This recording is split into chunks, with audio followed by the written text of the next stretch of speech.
మేడిగడ్డ బ్యారేజీ కుంగిన విషయం సంచలన మలుపు తిరిగింది. కుంగిన భాగం పునర్నిర్మాణానికి అయ్యే ఖర్చు మొత్తం రాష్ట్ర ప్రభుత్వం భరించాల్సిందేనని నిర్మాణ సంస్థ ఎల్&టీ స్పష్టం చేసింది. ఈ మేరకు రాష్ట్ర ప్రభుత్వానికి లేఖ రాసింది.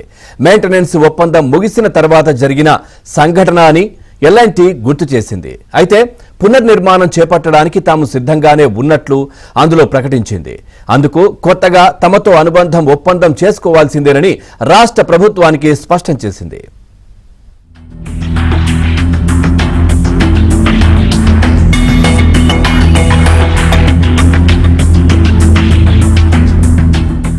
మెయింటెనెన్స్ ఒప్పందం ముగిసిన తర్వాత జరిగిన సంఘటనని ఎల్&టీ గుర్తు చేసింది. అయితే పునర్నిర్మాణం చేపట్టడానికి తాము సిద్ధంగానే ఉన్నట్లు అందులో ప్రకటించింది. అందుకు కొత్తగా తమతో అనుబంధ ఒప్పందం చేసుకోవాల్సిందేనని రాష్ట్ర ప్రభుత్వానికి స్పష్టం చేసింది.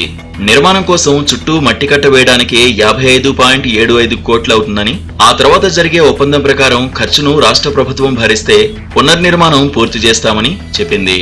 ఇందుకు 500 కోట్ల నుంచి 600 కోట్లు ఖర్చు అవుతుందని నీటిపారుదల శాఖ ఇంజనీర్లు సంఘటన జరిగినప్పటి నుంచి చెబుతూ వస్తున్నారు. ఒప్పందం చేసుకునేటప్పుడు పరిగణలోకి తీసుకునే అంశాలను బట్టి ఎంత అవుతుందనేది తేలుతుంది.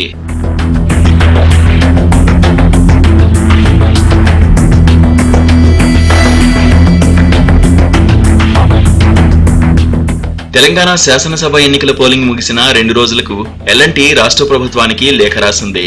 నీటిపారుదల శాఖ అధికారులు ఈ లేఖను ఇన్ని రోజులు తొక్కిపట్టారు. నిజానికి ఎన్నికల షెడ్యూల్ వెలువడిన కొద్ది రోజులకే అక్టోబర్ 21న రాత్రి మేడిగడ్డ బ్యారేజీ కుంగుబాటు సంఘటన జరిగింది. బ్యారేజీ నాణ్యతపై రాష్ట్ర ప్రజల్లో అనుమానాలు, భయాందోళనలు వ్యక్తమయ్యాయి. 40 రోజుల వ్యవధిలో ఎన్నికలకు వెళ్తున్న అధికార పార్టీపై ఒత్తిడి పెరిగింది. ఈ నేపథ్యంలోనే జరిగిన నష్టం స్వల్పమేనని, బ్యారేజీ ఎల్&టీ మెయింటెనెన్స్ లో ఉందని, వాళ్లే మొత్తం తమ ఖర్చుతో తిరిగి నిర్మించి ఇస్తారని రామగుండం ప్రాంత ఈఎన్సీ మరో 2 అధికారులు మర్నాడు అధికారికంగా ప్రకటించారు.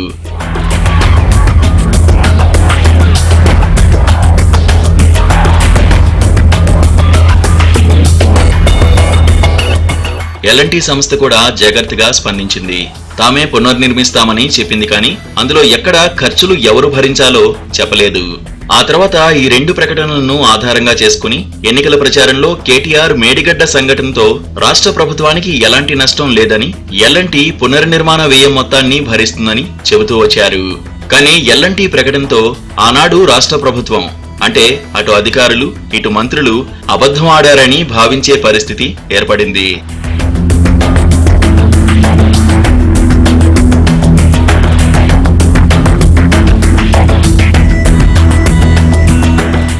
బ్యారేజీని ఎల్&టీ నిర్మించింది. నిర్మాణపరమైన లోపాలు తలెత్తితే 2 ఏళ్ల పాటు ఆ సంస్థే భరించాలని ఒప్పందంలో ఉంది. బ్యారేజీ కుంగిన మర్నాడు అటు అధికారులు ఇటు ఎల్&టీ సంస్థ చేసిన ప్రకటనలు ప్రభుత్వంపై ఎలాంటి భారం పడకుండా పనవుతుందనే అభిప్రాయాన్ని కలిగించాయి. ఖర్చు ఎల్&టీనే భరిస్తుందని అధికారులు స్పష్టంగా ప్రకటన చేసినా ఎల్&టీ ఖండించలేదు. దాంతో అలాంటి అభిప్రాయానికి తావిచ్చింది. నిజానికి ఎల్&టీ ప్రకటనలో ఖర్చు భరిస్తానని, తనదే బాధ్యతని ప్రకటించలేదు. ఇప్పుడు కుంగిపోయిన భాగం పునర్నిర్మాణంలో భాగంగా కాఫర్ డ్యాం నిర్మాణం కోసం ప్రయత్నాలు జరుగుతుండగా అనూహ్యంగా ఎల్&టీ ప్రకటన వెలుగులోకి వచ్చింది.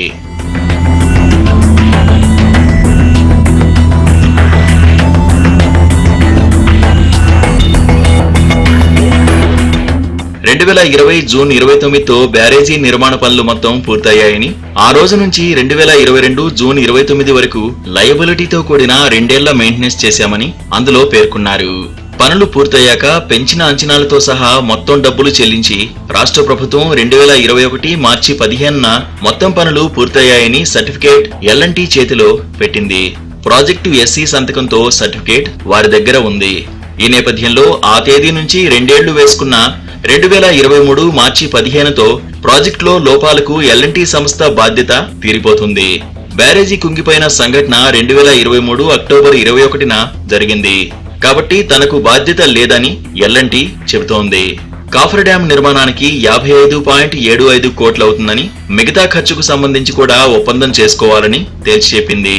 ఈ వ్యవహారాన్ని రాష్ట్ర ప్రభుత్వం తీవ్రంగా పరిగణిస్తోంది. ఆదివారం సీఎం రేవంత్ దీనిపై సమీక్ష చేసే అవకాశాలు ఉన్నాయి. మేడిగడ్డ, అన్నారం బ్యారేజీలో లోపాలు 2 ఏళ్ల కిందటే వెలుగు చూశాయని, ప్రధానంగా 2 కీలక అధికారులు వీటిని తొక్కిపట్టారని ప్రచారం జరుగుతోంది. మా బాధ్యత కాదంటూ ఎల్ఎన్టీ ఈ నెల 2నే లేఖ రాసిన ఆ ఇద్దరు అధికారులే లేఖ బయటికి రాకుండా జాగ్రత్త పడ్డారని సాగునీటి శాఖ వర్గాలు వ్యాఖ్యానిస్తున్నాయి. అసెంబ్లీ ఎన్నికల ఫలితాలు ఈ నెల 3న వెలువడగా తర్వాత 2 రోజులకు కింది అధికారులకు పంపారు. ఇలాంటి సంఘటనలు జరిగినప్పుడు సీఎంకు సంబంధిత శాఖ మంత్రికి తక్షణమే నివేదిస్తారు. డిసెంబర్ 2న లేఖ వచ్చినప్పుడు అది జరిగిందా అనేది తేలాలి. కొత్త ప్రభుత్వం వచ్చాక ముఖ్యమంత్రి రేవంత్ రెడ్డి 2 సార్లు, శాఖ మంత్రి 2 సార్లు సాగునీటి శాఖ సమీక్ష చేశారు. అధికారులు ఈ అంశం చెప్పకుండా మంత్రి కళ్లకు గంతలు కట్టారని అంటున్నారు.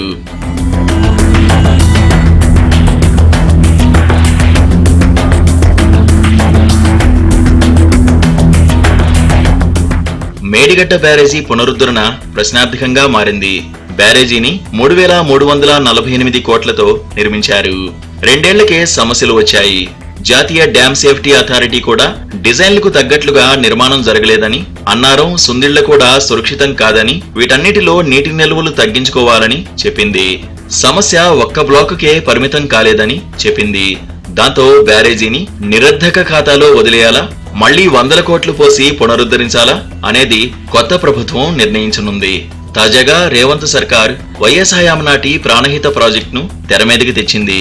ఈ నేపథ్యంలో మేడిగడ్డ పునరుద్ధరణకు 600 కోట్లకు పైగా ఖర్చు పెడితే వచ్చే ప్రయోజనం పైన చర్చ మొదలైంది.